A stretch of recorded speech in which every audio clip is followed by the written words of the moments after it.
Camila siempre pensó que vivir sola sería sinónimo de paz.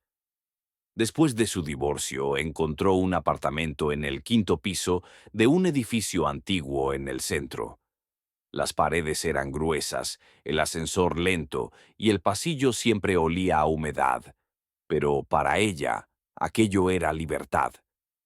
Durante las primeras semanas todo fue normal, hasta que una noche, mientras leía en su cama, escuchó arrastrar muebles del otro lado de la pared. El sonido venía de la unidad 5B. Camila frunció el ceño. Que ella supiera, ese apartamento llevaba años cerrado, completamente deshabitado desde un incendio ocurrido más de una década atrás. De hecho, cuando se mudó, el conserje le advirtió: la 5B quedó vacía. Nadie ha querido arreglarla desde el accidente. Se dice que... Y luego se interrumpió, como si hubiera hablado de más. Camila pensó que quizá la estaban remodelando, pero al salir al pasillo, notó algo extraño. La puerta de la 5B seguía cubierta con cintas cruzadas y un cartel de inhabitable. No había señales de trabajos ni herramientas. Volvió a su casa con una incomodidad en el pecho. A la mañana siguiente, mientras bajaba en el ascensor, un hombre alto, de unos 40 años, con traje negro y cabello perfectamente peinado, entró justo antes de que se cerraran las puertas. Le sonrió amablemente. «Acabo de mudarme al 5B. ¿Eres mi vecina?» Camila se quedó helada. «¿Perdón?» «La 5B», repitió, como si no hubiera nada raro en sus palabras. «Ayer estuve acomodando algunos muebles. Disculpa si hice ruido». Camila asintió lentamente, incapaz de articular palabra. Cuando el ascensor llegó al primer piso, él salió con un gesto cordial. Ella lo siguió con la mirada. No parecía un loco ni alguien peligroso, pero algo en sus ojos era inquietante. Fríos. Demasiado fijos. Esa noche volvió a escuchar los ruidos. Pasos lentos, arrastre de algo pesado, una especie de murmullo casi infantil. El edificio entero parecía dormir, excepto la 5B. Al día siguiente, decidió ir a preguntar directamente. Golpeó suavemente la puerta de la 5B. Nadie respondió. La cinta aún estaba allí, amarilla, vieja, pegajosa. Miró por la rendija. Solo oscuridad. Entonces bajó con decisión a la administración del edificio. «¿Puede confirmarme si alguien se mudó a la 5B?» preguntó. El encargado, un hombre mayor, dejó de leer su periódico y la miró con el ceño fruncido. «¿La 5B? Imposible, señorita. Esa puerta está sellada desde 2011. Nadie ha entrado desde entonces. Se incendió el sistema eléctrico y el seguro no cubrió los daños. Nadie quiere tocarla. Pero yo vi a un hombre. Hablé con él. Me dijo que se mudó ahí». El encargado negó con la cabeza lentamente. «Usted debió ver mal. A veces este edificio juega con la mente». Camila regresó a su departamento sintiendo que algo no encajaba. Esa noche volvió a escuchar pasos, pero esta vez venían del pasillo. Se acercaban lentamente a su puerta. Cuando miró por la mirilla, no había nadie, pero una sombra cruzó justo en ese momento, del lado izquierdo al derecho. Camila cerró todas las cerraduras, apagó las luces y se fue a la cama con el corazón golpeándole el pecho. Antes de dormir pensó: quizás solo estoy sugestionada. A las 3:33 de la mañana se despertó sobresaltada. Algo cayó en su cocina. Fue a revisar, pero no encontró nada roto. Solo una taza movida de lugar. Y sobre ella, una nota escrita en un papel amarillento: «Qué bueno que volviste a casa, vecina». Camila no durmió bien esa noche. Se despertaba cada hora, con la sensación de que alguien la observaba desde el pasillo. A la mañana siguiente tomó una decisión. Debía saber la verdad sobre la 5B. Volvió a bajar a la administración, Pero esta vez encontró la oficina cerrada. Tocó varias veces. Nada. Decidió subir de nuevo, pero en el ascensor se quedó paralizada. Al lado del botón del piso 5, alguien había pegado una pequeña nota a mano. No lo molestes. Él no duerme. Arrancó el papel rápidamente, mirando alrededor. Nadie. El ascensor se abrió y al salir al pasillo del quinto piso, lo sintió distinto, más frío. La luz parpadeaba y había una humedad nueva en el aire, como si algo goteara dentro de las paredes. Camila se armó de valor y se acercó a la puerta de la 5B. Aún estaba cerrada con cinta, pero esta vez la cinta estaba rota en una esquina. Había huellas de dedos en la pintura sucia de la puerta, como si alguien la empujara constantemente. Golpeó con los nudillos. 1, 2, 3 golpes. Esperó. Y entonces, desde el otro lado, 3 golpes de vuelta. Camila retrocedió de inmediato, el corazón golpeándole las costillas. Entró a su apartamento sin decir palabra y cerró con llave todas las cerraduras. Llamó a su hermana para distraerse. Habló de cualquier cosa menos de lo que había pasado. Pero a las 2:45 de la madrugada la despertó el sonido del agua corriendo. Era la ducha, pero ella vivía sola. Se levantó lentamente, cruzando el pasillo en penumbras. La puerta del baño estaba entreabierta y se filtraba vapor desde dentro. Se armó de valor, empujó la puerta de golpe y no había nadie. El agua goteaba apenas desde el grifo. Encima del lavabo encontró algo que no era suyo. Una toalla blanca con las letras 5B bordadas en una esquina. Temblando, la tiró a la basura, cerró el grifo y regresó a su cuarto. Pero entonces escuchó como alguien abría la puerta de la 5B, claramente, el rechinido del metal oxidado, y luego pasos, lentos, arrastrados, avanzando por el pasillo, hasta detenerse frente a su puerta. Miró por la mirilla. No había nadie, o eso creyó al principio, porque al ajustar su vista notó algo, alguien parado al costado, pegado a la pared, fuera del ángulo de la mirilla. Solo un fragmento del saco negro y la punta de un zapato. No se atrevió a abrir, no gritó, solo se quedó allí, temblando, mirando, hasta que los pasos se alejaron de nuevo. A la mañana siguiente fue al conserje, que ya había vuelto. Necesito saber quién vivió en la 5B, exigió. Ya no me digas que está vacía. Anoche había alguien. Lo juro. El hombre la miró en silencio. Luego suspiró profundamente y la invitó a pasar a su oficina. Sacó una carpeta vieja, polvorienta, y la abrió con manos temblorosas. En el 2011 vivía allí un hombre llamado Gabriel Antunes. Vivía solo, muy reservado. Dicen que trabajaba de noche. Nunca se relacionó con nadie. Una madrugada hubo un incendio en el cuadro eléctrico. Lo encontraron semanas después, sentado en la ducha, completamente calcinado, pero con la radio encendida. No sabemos cómo no se derrumbó todo el edificio. Camila sintió que le faltaba el aire. Dices, ¿en la ducha? El conserje asintió. Sí. Lo más raro es que la ducha seguía funcionando cuando llegaron los bomberos. Nadie se explica cómo. Volvió a su apartamento como flotando. Esa noche se preparó para no dormir. Cerró todas las puertas, apagó las luces y esperó. A las 3:33 de la mañana lo sintió de nuevo. Pasos, ducha. Y luego su celular se encendió solo.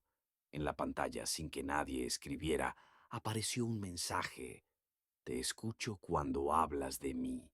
Camila no sabía si estaba perdiendo la razón o si algo más grande se cernía sobre ella. La siguiente noche, por primera vez, pensó en irse, empacar, marcharse del edificio y no volver jamás. Pero algo la retuvo. No miedo, curiosidad. O quizá esa presencia invisible ya comenzaba a influir en su voluntad. A las 3:30 de la mañana, algo la despertó. Un clic apenas audible, como si una llave girara en una cerradura que no era la suya. Luego, silencio. Se levantó lentamente, caminó hasta la puerta y apoyó el ojo en la mirilla. Y lo vio. Ahí estaba él, el hombre del ascensor, de pie, justo frente a su puerta, inmóvil, con la misma expresión tranquila, pero esta vez con la cabeza ligeramente inclinada hacia un lado, como si esperara que ella abriera. Tenía el mismo traje negro, los ojos fijos, no parpadeaba. Miró el reloj. Eran exactamente las 3:33. Camila no pudo apartar la vista. Sentía que si lo hacía, algo peor ocurriría. Entonces pasó algo que la paralizó por completo. Él también miró por la mirilla, directamente a sus ojos, como si pudiera verla al otro lado del lente. No se movió por minutos, horas. Camila no recordaba cuánto tiempo había estado allí parada, viéndolo, pero cuando por fin se atrevió a parpadear, él ya no estaba. La puerta seguía cerrada. Afuera un pasillo vacío. Se dio la vuelta para regresar al dormitorio, y entonces lo vio. Un mensaje escrito con el vapor en el espejo del recibidor. Gracias por mirar. Ahora te veo yo. El espejo estaba empañado, como si alguien acabara de ducharse. Su corazón se aceleró tanto que sintió náuseas. Corrió al baño, encendió la luz y encontró el suelo mojado, como si alguien hubiera salido de la ducha hacía segundos. Sobre el borde de la bañera, una pequeña caja de fósforos, vieja, humedecida, con letras doradas que decían Hotel Antunes, habitación 5B. El nombre le heló la sangre. En la desesperación llamó a la policía. Cuando llegaron no encontraron nada, ni mensajes, ni huellas, ni rastros de humedad. Solo una mujer temblando con un objeto viejo en las manos. Le ofrecieron ayuda psicológica. Ella aceptó. No quería volver a estar sola. Pero la historia no terminó allí. Durante la semana siguiente, Camila se quedó con su hermana. No volvió al edificio.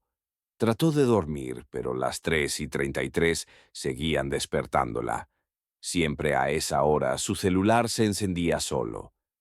Primero sin notificaciones, luego con llamadas perdidas de un número desconocido, 5B333. Decidió regresar para recoger sus cosas y marcharse definitivamente. Entró rápido, con la intención de no pasar más de una hora en el lugar. Al abrir su puerta la encontró perfectamente limpia. El espejo, impecable. El aire, en calma.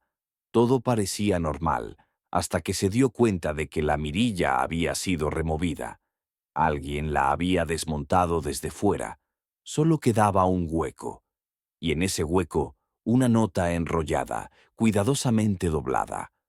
La desenrolló con manos temblorosas. Decía, no necesitabas mirar.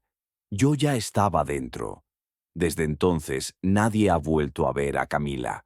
Su hermana encontró el apartamento vacío, sin signos de violencia, pero con la ducha corriendo y una silla colocada frente al espejo, como si alguien hubiese pasado horas observándose. Dicen que en el edificio aún se escucha la ducha en las madrugadas. Dicen que en el 5B ya nadie entra, pero alguien sale. A esa hora de la madrugada, la emisora estaba muerta. Solo Esteban, técnico de sonido, seguía despierto en la pequeña cabina de la AM 1110, donde los ecos del pasado parecían más vivos que las voces del presente. Su rutina era sencilla: supervisar que las transmisiones nocturnas se mantuvieran sin interferencias y ajustar niveles. Un trabajo tranquilo hasta esa noche. Todo comenzó con un leve zumbido. Esteban lo notó mientras limpiaba una pista de fondo musical. Revisó los niveles, desconectó los cables y volvió a probar. El zumbido no desaparecía. Era una frecuencia baja, irregular, como si alguien hablara a través del ruido blanco. Curioso, grabó el fragmento y lo ralentizó. Entonces lo oyó. Una voz, distorsionada, casi inhumana, y una frase perfectamente clara, como un susurro congelado en estática. «Estás escuchando lo que no debes». Esteban se quedó inmóvil. Reprodujo el archivo 3 veces más, buscando una explicación lógica. Tal vez interferencia de alguna señal clandestina, pensó. Pero la frase era demasiado precisa. No una casualidad. Era un mensaje. Desde ese momento el trabajo dejó de ser rutinario. Al día siguiente volvió a escuchar la señal, siempre a la misma hora, 4:11 de la mañana. Cada noche un fragmento distinto. Cada vez la misma sensación de que alguien del otro lado sabía que él estaba escuchando. En uno de esos fragmentos la voz cambió. Ya no era solo ruido o palabras desconectadas. Esta vez, una secuencia numérica. 40.5678-3.8192. Esteban anotó los números y los introdujo en el mapa. Un punto apareció. Un terreno militar abandonado a las afueras de Madrid. Un lugar clausurado desde los años 80, cuando ocurrió un accidente químico, según los registros. La inquietud lo devoraba. No podía dejarlo pasar. Quería saber más. Y así fue como, un viernes por la noche, tomó su coche y condujo hasta allí. El lugar estaba cercado, cubierto de maleza y olvido, pero una pequeña estructura de concreto aún se mantenía en pie. Dentro una sala oscura, y en el centro un equipo de radio antiguo, encendido. Emitía estática constante, pero Esteban juraría que, al acercarse, la voz volvió a hablar, esta vez sin susurros ni distorsión, directa, clara, y con su nombre. Esteban retrocedió. El suelo crujía bajo sus pies. En la pared había algo escrito, no con pintura, con uñas. «No te detengas, escucha». A pesar del terror, colocó sus auriculares y grabó. Durante 2 minutos, solo ruido. Pero al regresar a la emisora y revisar el audio, algo cambió. La grabación mostraba una voz superpuesta a la estática. Su voz. Una frase que él nunca dijo. «Estoy aquí, pero ya no soy yo».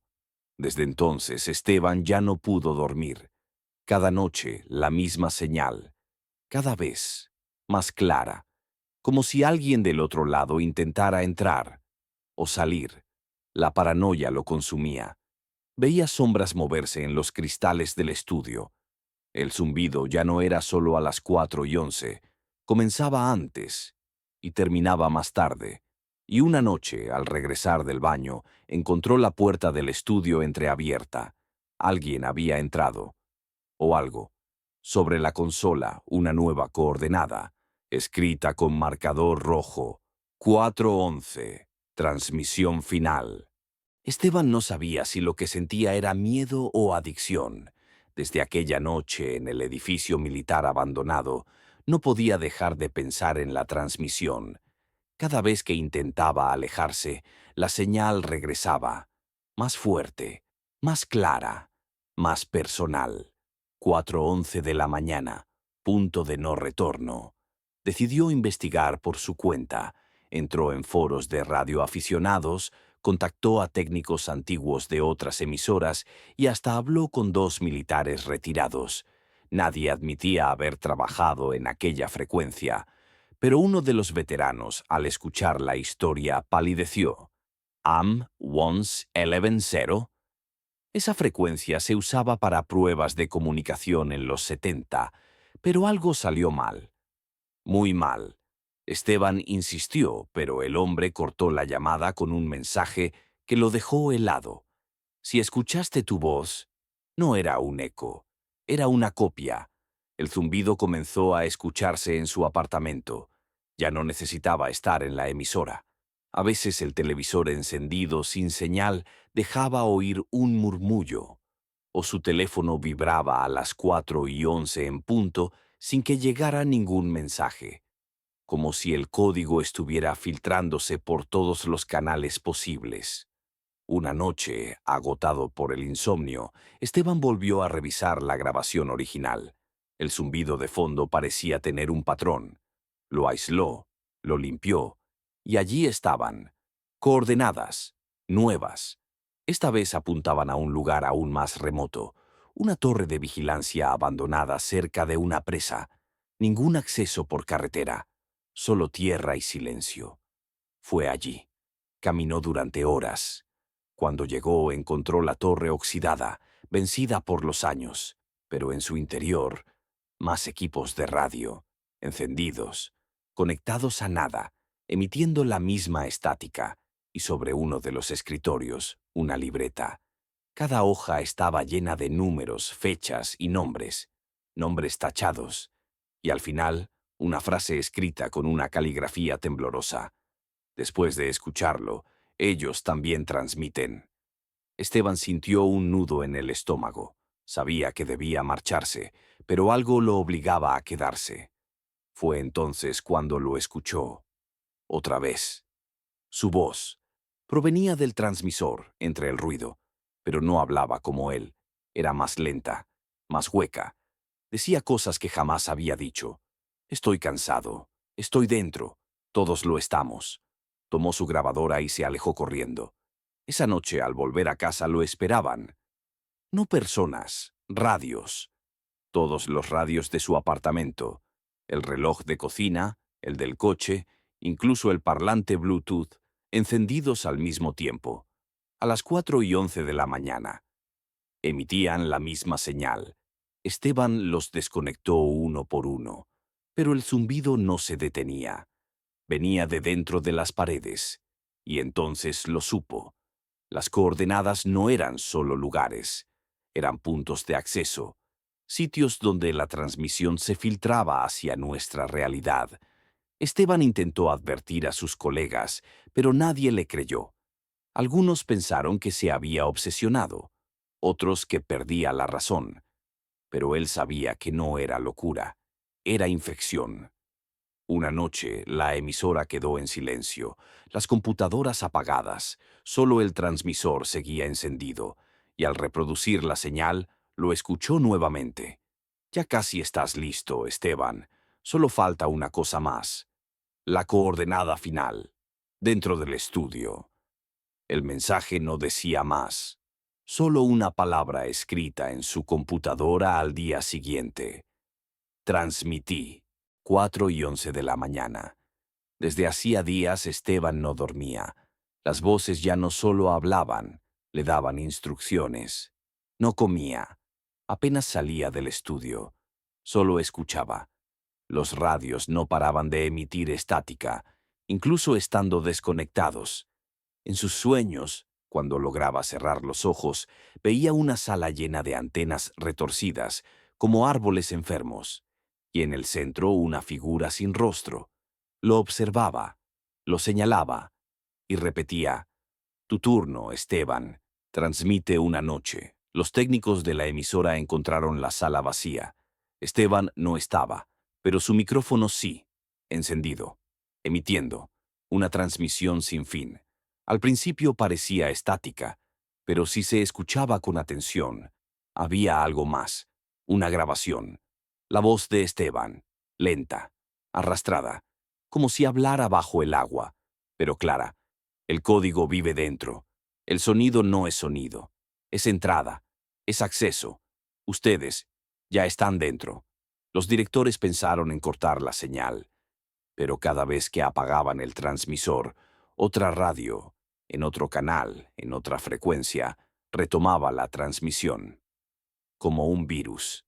Y entonces comenzaron los reportes. Gente llamaba diciendo que escuchaban la voz de Esteban en sus casas, en radios viejos, en juguetes electrónicos, incluso en grabadoras sin batería. Algunos decían que, después de escucharlo, no podían dejar de oírlo. Estaba en todas partes. Una mujer en la ciudad vecina aseguró que su hijo había comenzado a repetir frases de la transmisión mientras dormía. Un anciano aseguró que la voz de Esteban le habló desde el televisor apagado. La frecuencia 1110 AM se volvió tema de foros conspirativos, pero cada vez que alguien intentaba grabarla, el archivo desaparecía. O peor, quedaba en blanco, excepto por una última palabra: vuelvo.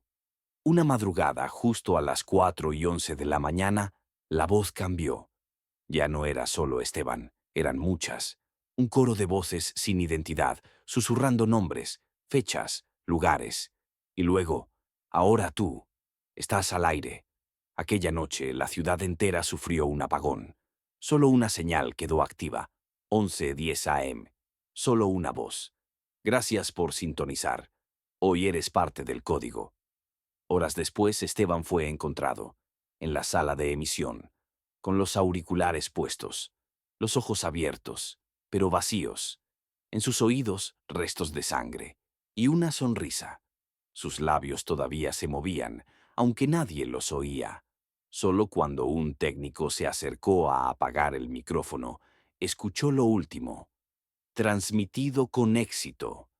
Desde entonces, cada 4:11 de la mañana, si giras la perilla de una radio lo suficientemente vieja, es posible que escuches el zumbido, o algo peor, tu nombre.